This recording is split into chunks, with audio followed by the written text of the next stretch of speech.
Bismillahirrahmanirrahim. Assalamu alaikum. This is Dr. Hufran Babar from America and you're watching my YouTube channel. आज का जो topic है जो हम डिस्कस करेंगे वो है ल्यूकीमिया। ल्यूकीमिया जो है वो ब्लड कैंसर के नाम से भी जाना जाता है और इसमें ये है कि जो ब्लड के खुलिये हैं, जो सेल्स हैं, उनकी एक एबनॉर्मल सेल पैदा हो जाता है हमारी बोन मैरो के अंदर और वो एक एबनॉर्मल सेल डिवाइड करके बहुत सारे एबनॉर्मल सेल्स बना देते हैं और जो कि हमारी बोन मैरो में होते हैं। बोन मैरो हमारी एंड्स ऑफ लॉन्ग बोन में होता है, फ्लैट बोन जिस तरह स्कल है, स्टर्नम, रिब्स हैं, इनके अंदर हमारा खून जो है वो बनता है बोन मैरो यानी हड्डी के गूदे में और जहाँ से ये स्प्रेड करता है हमारी लिम्फ नोड्स में यानी हमारे गदूदों में, लिवर में और स्प्लीन में।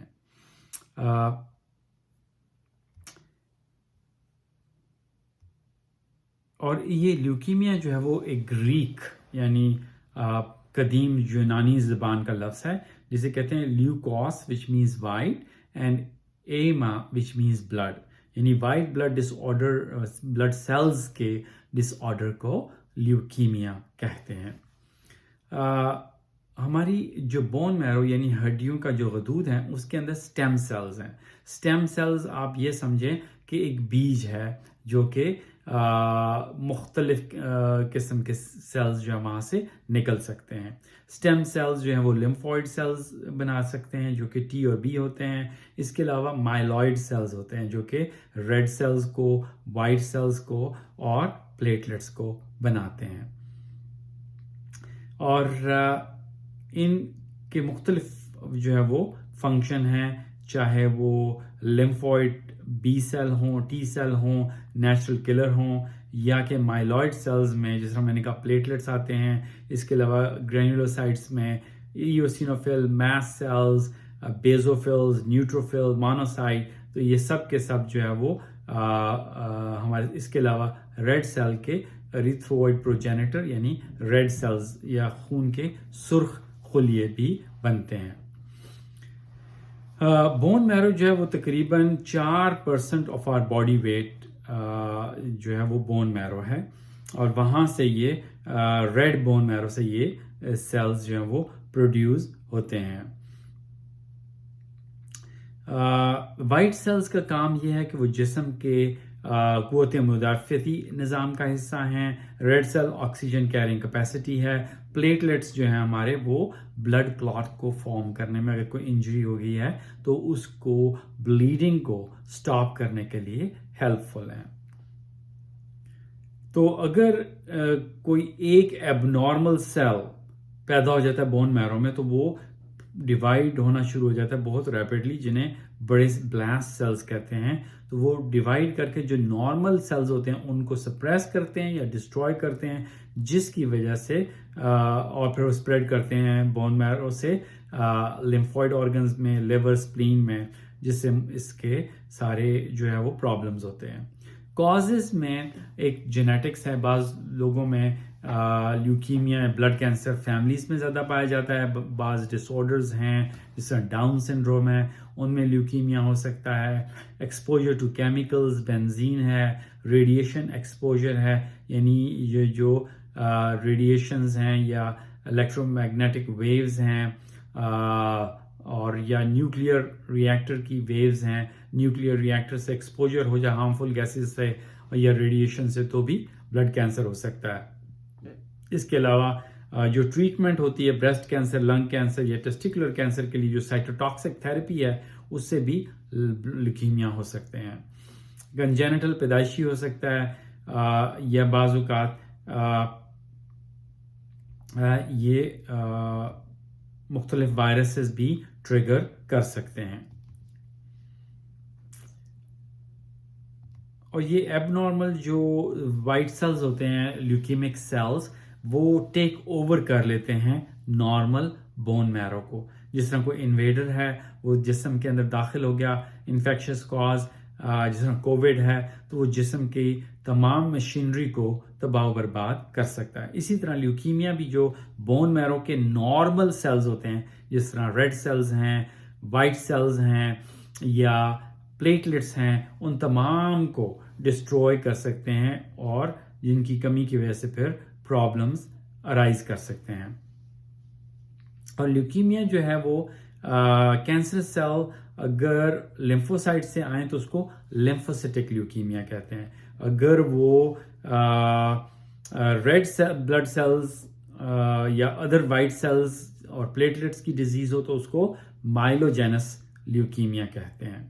और ये एक्यूट या क्रॉनिक यानी अचानक या जिसका रैपिडली प्रोग्रेसिंग कोर्स होगा या chronic slowly progressing. So acute lymphocytic leukaemia, chronic lymphocytic leukaemia, acute myelogenous leukaemia और क्रॉनिक माइलोजेनस या क्रॉनिक माइलॉइड ल्यूकीमिया हो सकता है।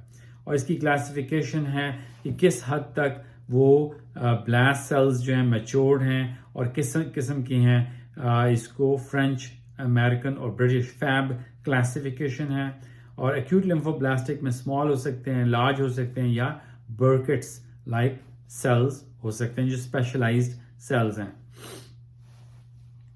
सो जो चाइल्डहुड ल्यूकीमिया है वो ज़्यादातर एक्यूट माइलोजेनस और other myeloid leukaemia such as chronic myelogenous, juvenile myelomonocytic leukaemias जो हैं माइलॉइड ल्यूकीमिया के अंदर शामिल होंगे।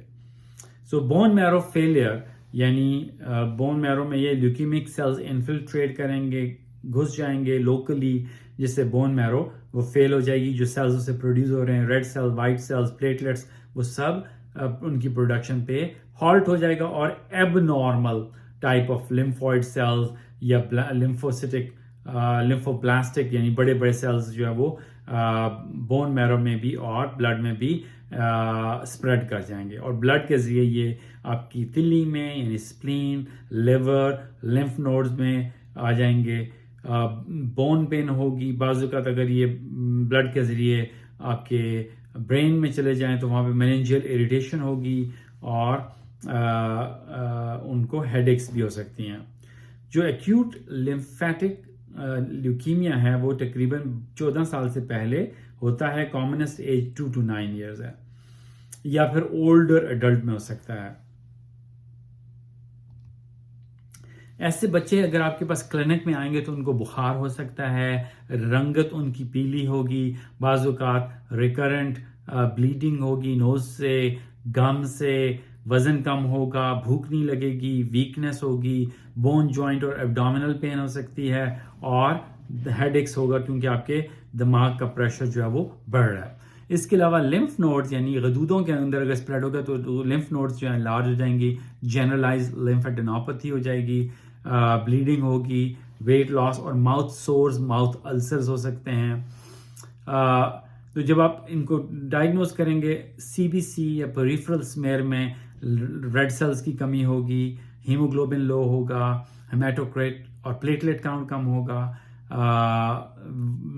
लो, नॉर्मल और हाई वाइट सेल काउंट हो सकता है और इमेच्योर लिम्फोब्लास्ट सेल्स या लिम्फोब्लास्टिक सेल्स आपको ब्लड स्मेयर पे नजर आएंगे। या फिर अगर आप बोन मैरो यानी हड्डी का गदूद निकालेंगे, बोन मैरो बायोप्सी करेंगे तो उसमें भी आपको ब्लास्ट सेल्स यानी बहुत बड़े बड़े सेल्स नजर आएंगे।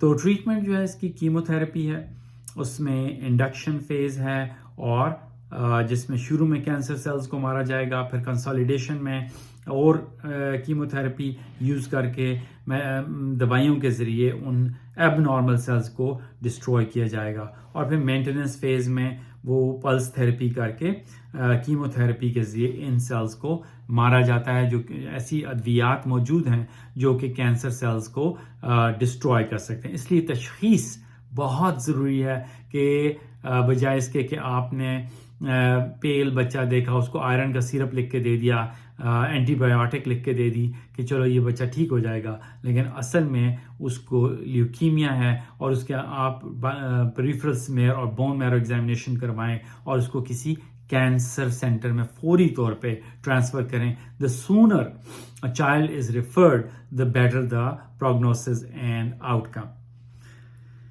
फॉर CNS इंट्राथीकल CNS के भी कीमोथेरेपी कर सकते हैं। हाई प्रोटीन, फाइबर और फ्लूइड्स उनको ट्रीटमेंट में देंगे। इन्फेक्शन को अवॉइड करें क्योंकि इम्यून सिस्टम इनका लो होगा। और इसके अलावा ड्यूरिंग कीमोथेरेपी जो उनको दिल होता है नोज़िया, एंटी नोज़िया मेडिसिन देंगे। ओरल हाइजीन बेहतर रखनी पड़ेगी। और बाज़ औक़ात जो है नेक्स्ट स्टेप अगर आपका कीमोथेरेपी नहीं हो रही, चल रही, या उस पर रिस्पॉन्स पुअर है, रिकरेंस है, रीलैप्स है, तो फिर आप bone marrow transplant from allogenic donor, आपके फैमिली मेम्बर हो सकते हैं। यूएस के अंदर बोन मैरो रिपोजिटरीज हैं, लोग अपनी बोन मैरो डोनेट करते हैं। अगर उस बैंक में कहीं पे भी आपका मैच हो गया तो वो आपको बोन मैरो लग जाएगी।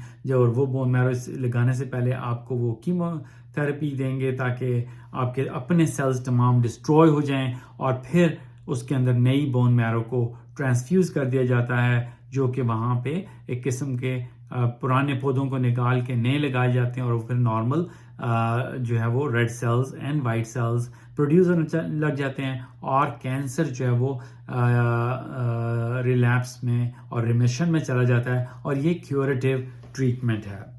इसी तरह माइलॉइड ल्यूकीमिया के अंदर भी कीमोथेरेपी देंगे, और